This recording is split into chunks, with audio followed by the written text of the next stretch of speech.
Okay, so that Misfits the Zone weigh-in was something else. And I'm not even talking about the actual weigh-ins between all the fighters. I'm talking about what happened between this, after this, all that shit, all the drama. Y'all know what I'm talking about by reading the title and thumbnail. Y'all have seen it all over social media, all over YouTube. Y'all have fucking seen it, I guarantee you. KSI and Dillion Danis got into a little thing at the Misfits free weigh-ins. Of course, KSI was literally just there. It's his event. He was having all the weigh-ins. Everybody was weighing in, talking their shit, doing this, doing that, promoting it, because it is literally today as I'm recording this. It literally is today. And Dillion Danis decided to show up. I was in work when this happened. I literally got out of work. I had multiple people sending me links saying, hey, did you see what happened in the Misfits weigh-in? And sent me this thing, go, you need to watch this, you need to watch this. And I was like, oh shit, what the fuck happened? I found out Dillion Danis showed up to the weigh-ins. Excuse my fucking voice, by the way. Like, I don't know if I'm sick or just really tired, but my voice is...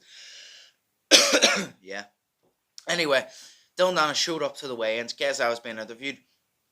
Dillion Danis then approached KSI, and they both started talking back and forth. I think Dillion Danis said, "You're looking a little small," and KSI said it. Started talking a little bit of shit. And then Dillion Danis said, "I could choke you out right here, right now." And then JJ obviously responded, "I could knock you out right here, right now." So then Dillion Danis goes, "Do it now." And as JJ goes, "What, just a little slap?" Dillion Danis, I think it was a slap. I know he knocked his hat off. I think he slapped him, across the top of the head, knocked his hat off. And then he threw a coffee. And the thing was, KSI didn't even get the full front of this coffee. The Wade concept. Yes, the Wade concept. He got the full front of the coffee because when Dillion Danis threw it, he threw it and it bounced off of Wade's head and then went over KSI. But the actual cup and the majority of the beverage went over Wade. So poor Wade, in the middle, always stuck in the middle, trying to break these fucking fights up. Literally got stuck, got fucking... I assume it wasn't hot coffee, because nobody reacted, oh shit. So he just got liquid thrown over him. And obviously, whenever this happened, KSI was pissed. Dillion Danis got obviously escorted out. KSI fucking got pulled out. As he got sat down, he ran round and tried to cut Dillion off to get to him. Obviously, Big Steve, the bodyguard, cut KSI off and carried him away, but...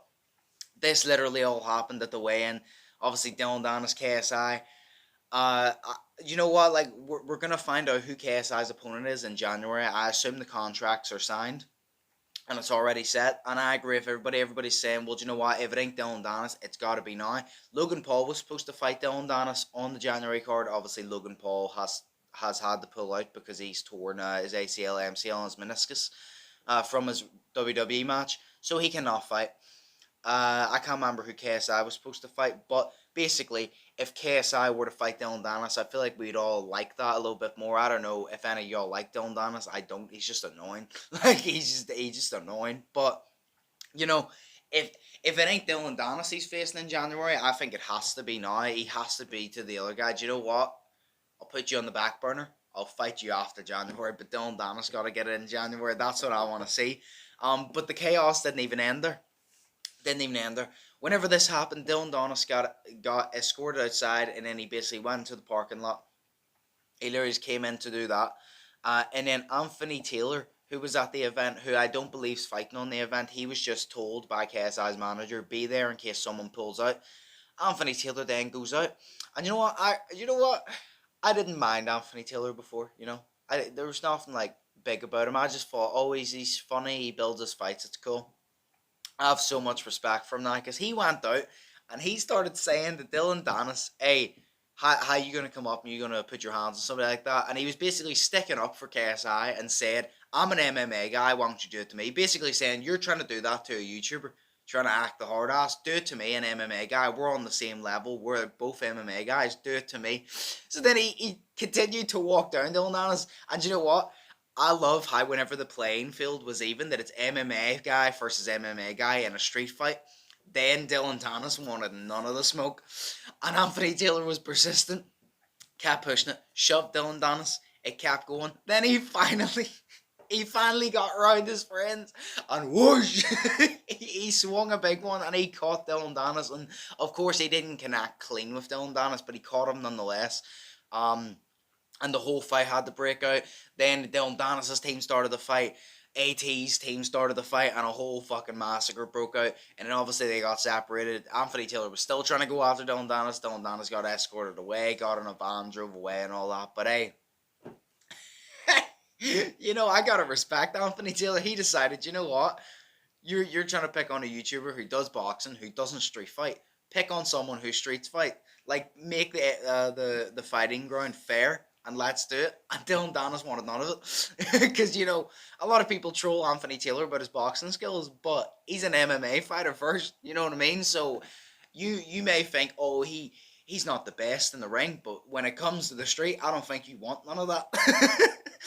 But hey, you know what? That all happened at the weigh-ins. Like I said, Dylan Danis KSI, that happened, and then AT went out, and that happened, and it was just an absolute massacre, and it was funny as shit, and it's built so much hype, and I really do hope that KSI is fighting Dylan Danis in January. Because see if KSI says that he's fighting, like, I can't remember the guy's name, Fournier. If he says he's fighting him, you know, like, cool, he's going to be fighting someone who's, like, you know, like, won a few fights and shit, and it should be a good match. Like, I personally said that I wouldn't mind seeing that match, but I want to see him fight Dylan Danis now, just because of the beef. Just because of the beef. I want to see Dylan Danis finally get in a ring. You know, like, because he's talked so much shit, I want to see him finally get in a ring, and if it's against JJ, hey, I'm here for it, but that's all happened at the weigh-in. The weigh-in was literally an absolute shit show. You know, it was all peaceful up to a start. Some fighters talking shit to each other as it would. Very entertaining. And then the biggest beef of the night wasn't even between the fighters. It was against the fucking owner of Misfits, KSI, and Dylan Danis, who just showed up to cause beef. It was great. But hey, you know, I can't wait. Hopefully JJ says, yeah, January, Dylan Danis is going to get it. That's what I hope. But let me know in the comments below what your thoughts are. Do you want to see JJ fight Dylan Danis in January? Do you think JJ will win that fight? Do you think Dylan Danis will win that fight? If you don't think he's fighting Dylan Danis, who do you think he will be fighting in January? Let me know in the comments below. Let me know all your opinions of the situation, of who you think is going to win, of who you think JJ is going to fight. Let me know it all down below. But hey, as always, hope you all enjoyed. Think positive, test negative. Have an amazing day. Stay safe. I'll see you in the next one. So, peace. Fearless.